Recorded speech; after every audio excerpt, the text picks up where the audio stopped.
On a bitter January night, when the cold wind scraped against the buildings like knives and the whole city seemed to be holding its breath, Mia Turner stood alone outside the shuttered entrance of the central train station, clutching a flimsy canvas bag that held the entire remainder of her life, the cold biting through the cheap black jacket she'd bought from a thrift store the previous week, a jacket never meant for temperatures that dipped below freezing.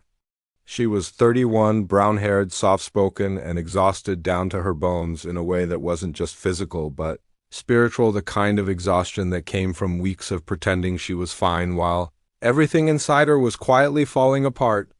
She'd lost her job 2 months earlier when the small bakery she worked at shut down due to rising costs, and she'd tried, truly tried, to find something else, a cashier job, a cafe position, even temporary holiday work, but competition was fierce, and she didn't have a degree or connections or even a proper resume. Her boyfriend, Eric, had tolerated the first few weeks of her unemployment, even encouraged her to take her time, but the moment her bad luck began affecting his lifestyle, the dinners out, the expensive hobbies, the weekends away, his patience evaporated.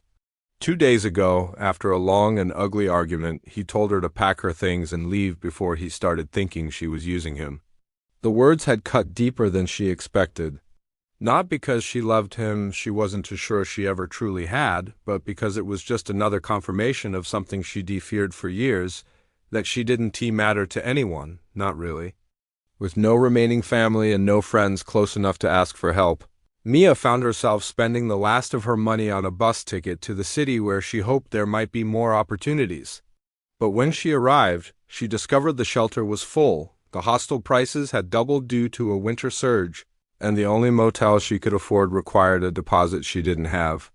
So she ended up standing outside the train station, her breath fogging in the air, her numb fingers gripping her bag, feeling her hope slowly drain away with every passing minute, until she finally sank down onto the icy concrete, pressing her back against the wall, her legs trembling not just with cold but with the overwhelming fatigue of someone who had been surviving instead of living for far too long. She didn't notice the taxi pull up to the curb, didn't see the woman stepping out until she heard a voice warm but firm say, "Honey, you're freezing."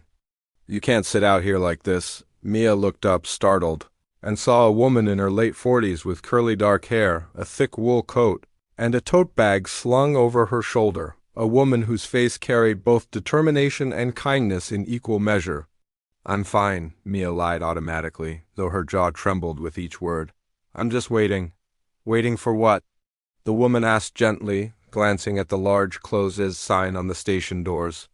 "The building shut down an hour ago." Mia's cheeks burned with embarrassment, and she looked away, blinking back tears. I don't know where else to go." The woman crouched down so their eyes met. "My name is Angela Brooks. I run the community center 3 blocks from here. I'm heading home now, but I can't leave you like this. Come with me. We'll get you warm first, and then we'll figure out the rest." "I can't," Mia whispered. "You don't know me." "I could be someone who needs help," Angela finished softly. "That's all I need to know."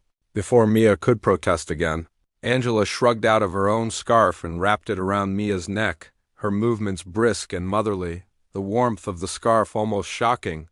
"Please," Angela added with a kind of pleading sincerity that Mia wasn't sure she deserved. "Let me help you." Something inside Mia cracked, not loudly, not dramatically, but quietly, like the sound of a thaw beginning after a long winter, and she nodded. Angela helped her to her feet, supporting her when her legs wobbled. The walk to the community center felt surreal. The streets were dark and silent, the snow crunching under their shoes like broken glass, and Mia kept waiting for Angela to change her mind or ask intrusive questions or something. But she didn't. She simply walked beside her, occasionally checking to make sure Mia hadn't lost feeling in her hands. When they reached the center, Angela unlocked the door and ushered her into a warm, softly lit lobby. The heater hummed loudly, and the air smelled faintly of cinnamon and old books. Angela guided her to a couch, wrapped a thick blanket around her, and disappeared into the kitchen, returning with hot tea and a bowl of vegetable soup.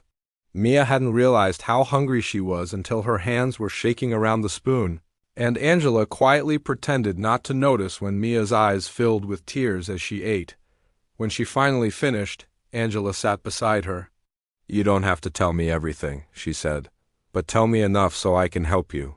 And for the first time in months, Mia spoke honestly about losing her job, being kicked out, her savings running out, the bone-deep loneliness that had followed her everywhere. Angela listened, not interrupting, not judging, just absorbing every word. When Mia finished, Angela touched her hand lightly. "You're not alone anymore," she said simply. "Not tonight, not tomorrow. Not unless you choose to be." Over the next few days, the community center became a lifeline.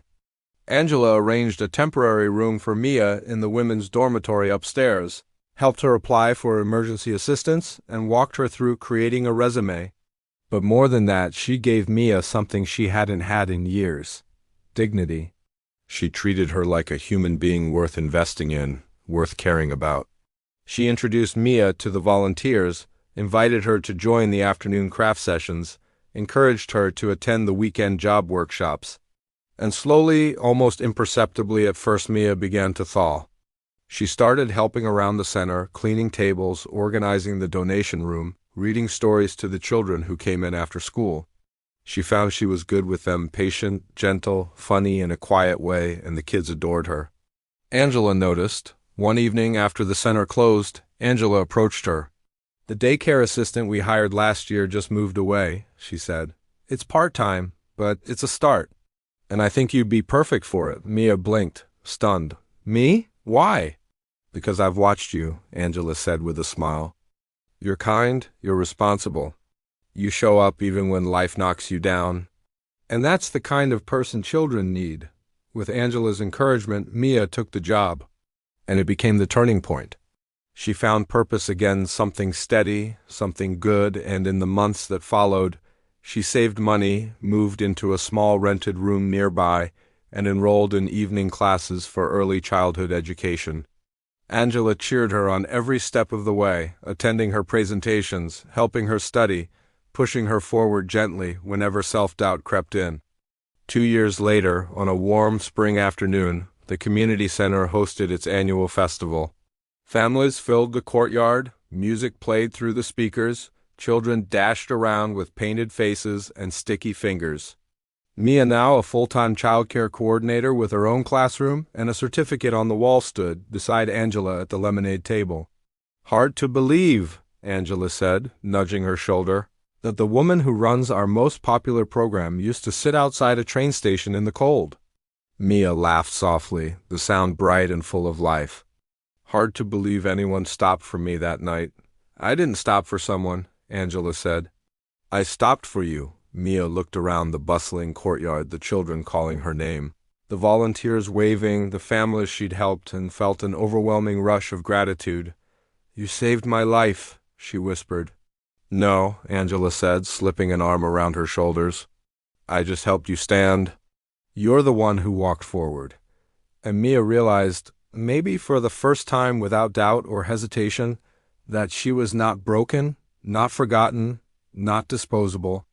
She was alive, she was strong, she was loved. And all of it all, the healing, the growth, the future she never thought she would have, began on a freezing January night when one stranger decided to stop, to care, and to see her.